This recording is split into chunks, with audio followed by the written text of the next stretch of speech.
short on time or something. I think that's really short. What did he say?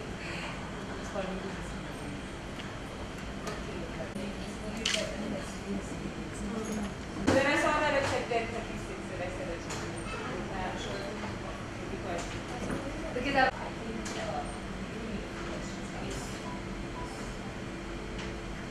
can do that because I think otherwise it's a bit random. Let Namanji also speak after him. Let Namanji.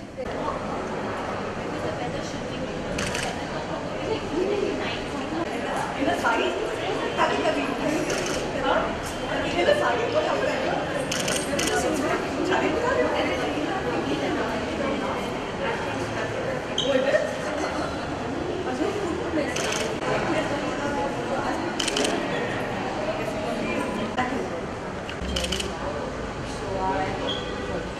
I don't know, maybe this is yeah. Hi, Garima. How are you? Nice to see you.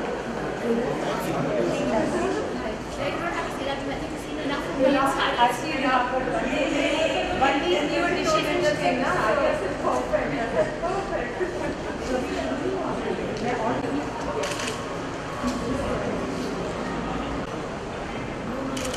Thank you.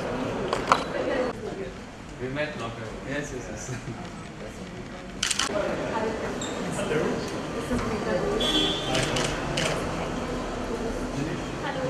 How are you?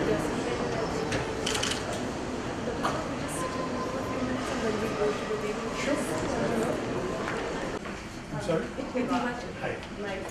Hello. I'm Vani. I was in Bhopal, just landed back. Excellent. In saffron as well, almost. Oh. Hi, how are you? Nice to see you. Hi, Pooja.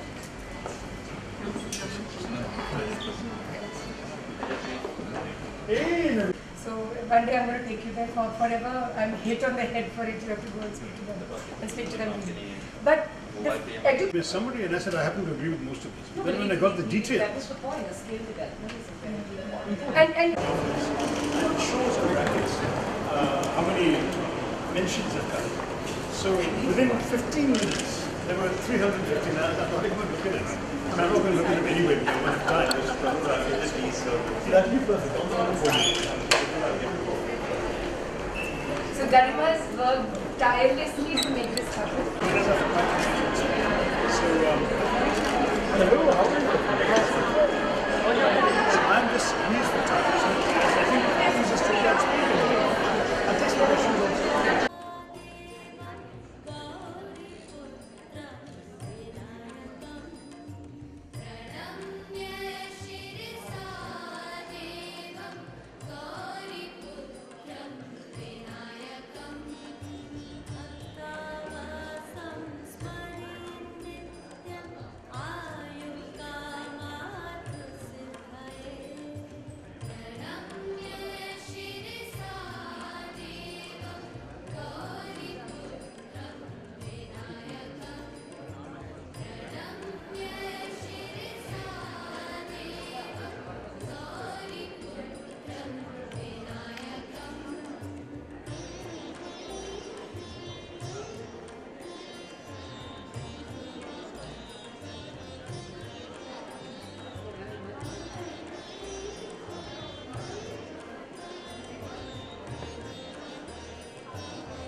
Thank you very much. I request Dr. Shashi Tharoor, Ms. Vani Tripathi, Mr. Naveen Jindal, Shri Namanji, Garima Jain and Pooja Jain to please join us on the dais.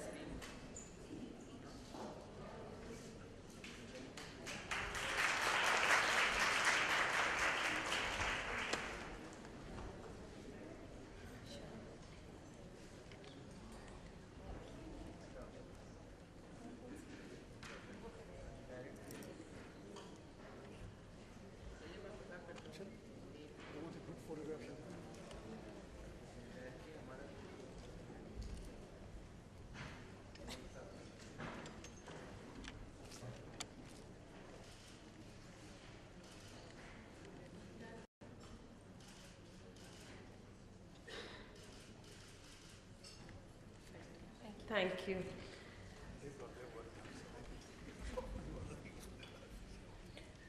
I now request Ms. Garima Jain, Chairperson, YFLO, to kindly give her welcome address.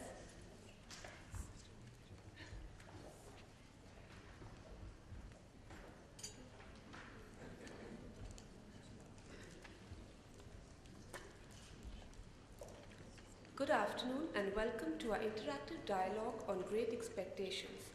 I thank past Presidents FLO, past Chairpersons, YFLO, fellow members, guests and friends from the media for joining us today.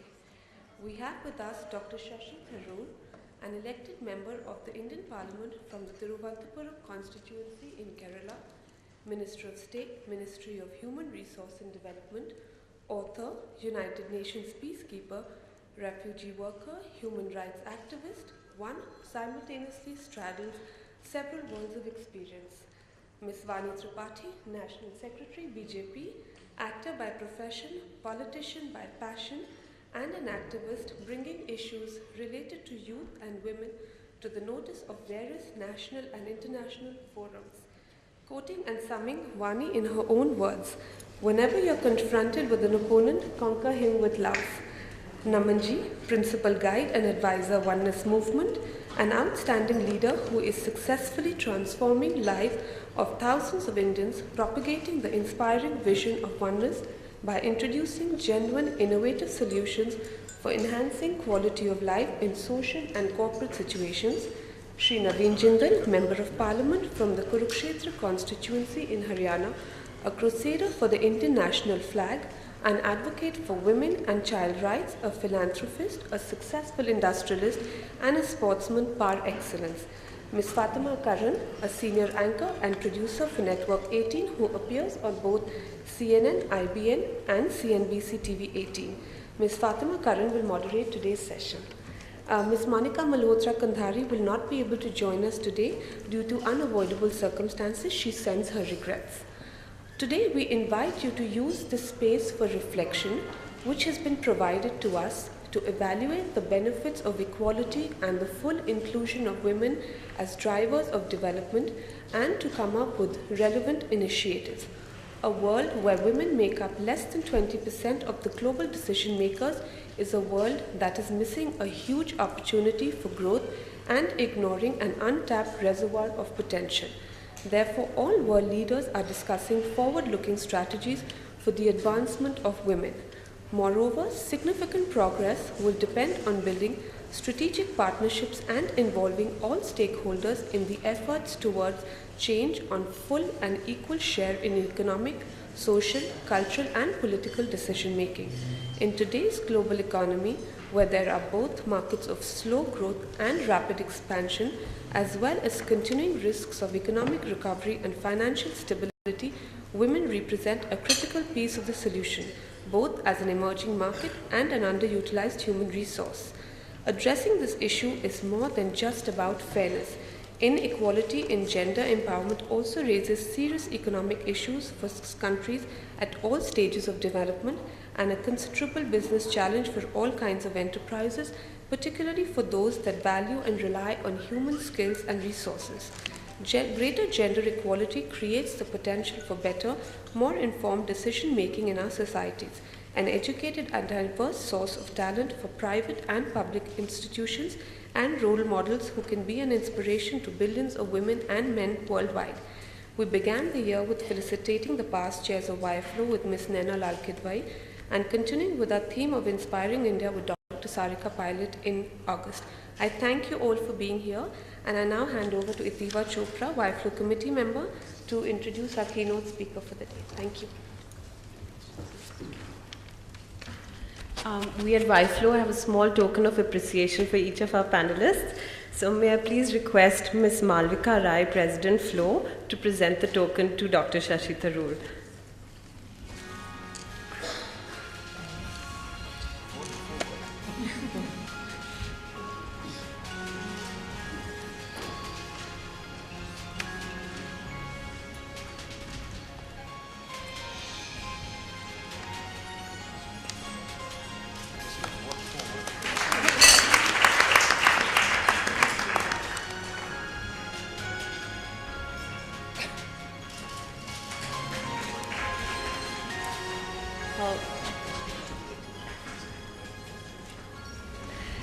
May I please request Ms. Vasvi Bharatram, past chairperson YFLO, to present the token to Namanji.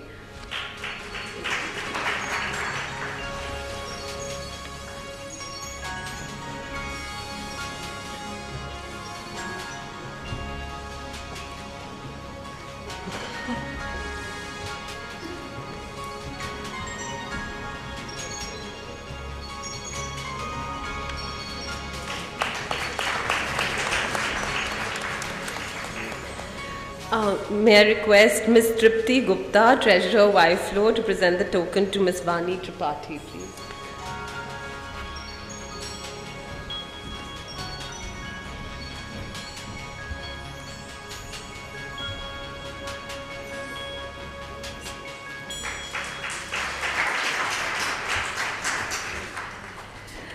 Divya Suri Singh, immediate past chairperson YFLO, I'd request you to please come on the dais and present the token to Mr. Naveen Jindal.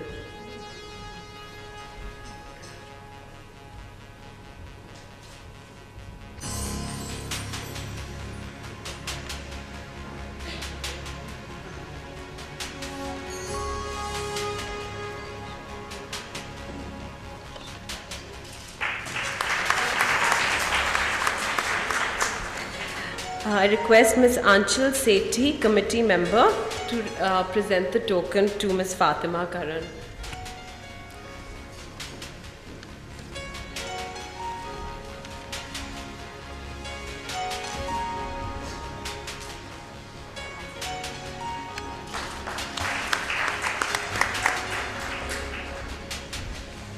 It's my absolute pleasure today to introduce our keynote speaker, Dr. Shashi Tharoor, Minister of State, Ministry of Human Resource Development, an elected Member of Parliament, former Minister of State for External Affairs, and former Under Secretary General of the United Nations.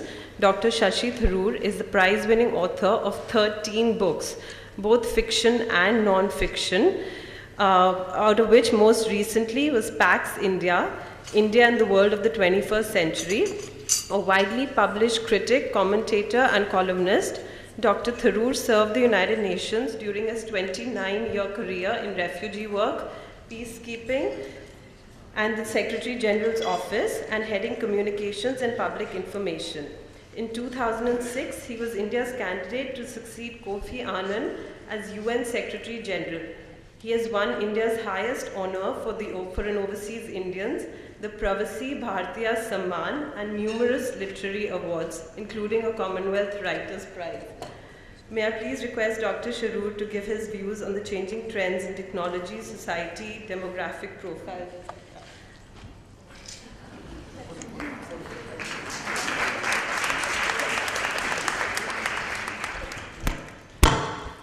Thank you very much, Anne, and the distinguished panelists, members of YFLO. Pleasure to see you all here this morning.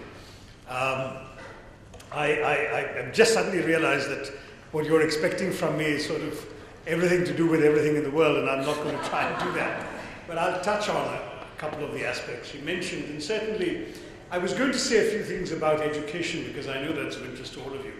And at the same time, it really is related to demography, because one of the reasons education is so important as a challenge to our country today is the fact that, as somebody reminded the country yesterday, but we've been saying for some time, 65% of India's population is under 35.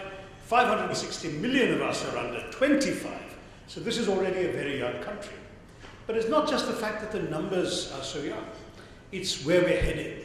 If you look at the age group from 10 to 19, you actually have 226 million. So we have an enormous number of people who are just about to grow up into the higher education system and or the workforce. And what this really means in practice is that we will have, for the next 30 or 40 years, a youthful, dynamic, working age population at a time when the rest of the world, including China, is actually aging. So just to give you a couple of numbers, right now our average age is 20 years. In 10 years' time, the average age in India will be 29. Okay, but Japan will be at 47, Europe will be at 46, the US will be at 40, and China will be heading towards 50. So we are in this extraordinarily unusual position. I was just reading the other day that even in terms of people of a working age, we will overtake China as early as 2020. It is said that by then we will have people in that work starting age of 20 to 24, we will have 116 million, and the Chinese will be down to only 94 million. So we suddenly have this huge potential. You're, after all, a chapter of a business organization. So you are interested in industry, in production, in business. Well, what can we learn from this? We can learn from this that if we actually educate our young people, these young people whose numbers have been rattling off at you, and of course, when I say educate, I don't mean everyone goes out and gets a bachelor's degree. I mean either college or polytechnics or vocational training. If we can do all of that, if we can equip these young people to take advantage of what the 21st century has to offer us in India, then believe me, we will find that India will become the workhorse for the world, and of course we ourselves will grow dramatically. If we get it wrong, if we don't succeed in doing this, I'm afraid the dangers facing us are readily apparent in what has happened in 165 of our 629 districts, where young, unemployed, frustrated, unemployable young men have picked up the gun in the name of Maoism and Naxalism. So education is actually the single most important issue facing the country today. If we get it right, it transforms industry, business, economy, everything. If we get it wrong, it becomes a national security disaster. That's the vision with which I have approached my work in the Ministry of Human Resource Development since I was appointed to it at the end of October last year. We don't have a lot of time, certainly the lifetime of this Parliament is only a year and a half. But what we're trying to do is to build upon and improve the narrative of Indian education that has characterized our 65 years since independence. People don't often realize the British left us with less than 17% literacy. In the 51 census, we found 17% literacy. It's about 16 when the British left in 47. Do you know that even there was a gender gap? Only 8.9% of Indian women could read and write in 1947. And from there, we've at least come to 74. I'm not proud of 74. There are many developing countries that have a higher rate of literacy than we do. But given how abysmal we were when we started, 74 is not too bad, but the gender gap sadly still persists. That 74 disguises 82.5% men are literate and only 65% of women are literate, which means that 1 out of every 3 Indian women still can't read and write, which is indeed a criminal shame for our society. Now, what have we done in terms of growth? School education, of course, has grown dramatically. The narrative of Indian education has been one of expansion, 4 E's really, if you like: expansion, equity, and I'll talk about each of the 4 E's in turn. Expansion is we went from not enough schools to educate our people to literally lakhs of schools. I don't have the number off the top of my head. We went from just having 400,000 Indians in higher education in 1947, in the entire country, in all universities and colleges, to 20 million today. We went from about 30 universities to 670 universities today. We went from about 700 colleges to about 35,000 colleges today. So there's been already a massive expansion. The second E, as I mentioned, was equity, by which I mean including the excluded. You know, in our society there have been people who were denied education for reasons of gender, certainly, but also of birth, caste, religion, region, language, and we've tried to bring them all in.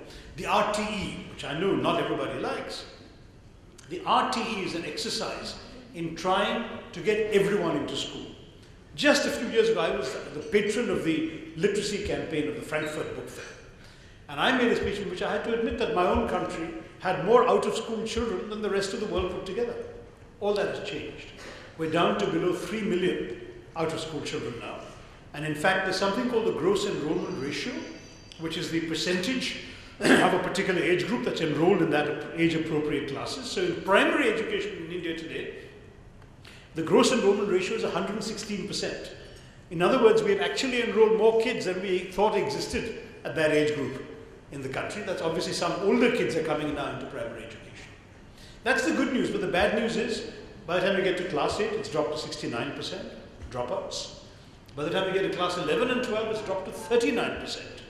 And of course, at college right now, it's 18%, against a global average in college of 29% enrollment.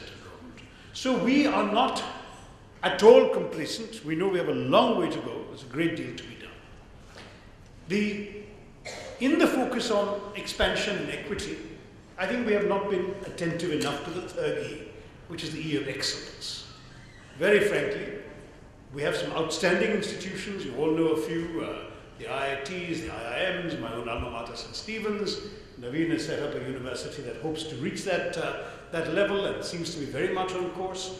But these are islands of excellence in the sea of mediocrity.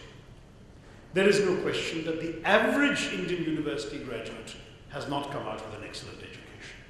Which is what leads me to the fourth E, which is employability. Your own organization, FICCI, has done a survey showing that 64% of employers are not satisfied with the quality of the graduates who come to them for jobs.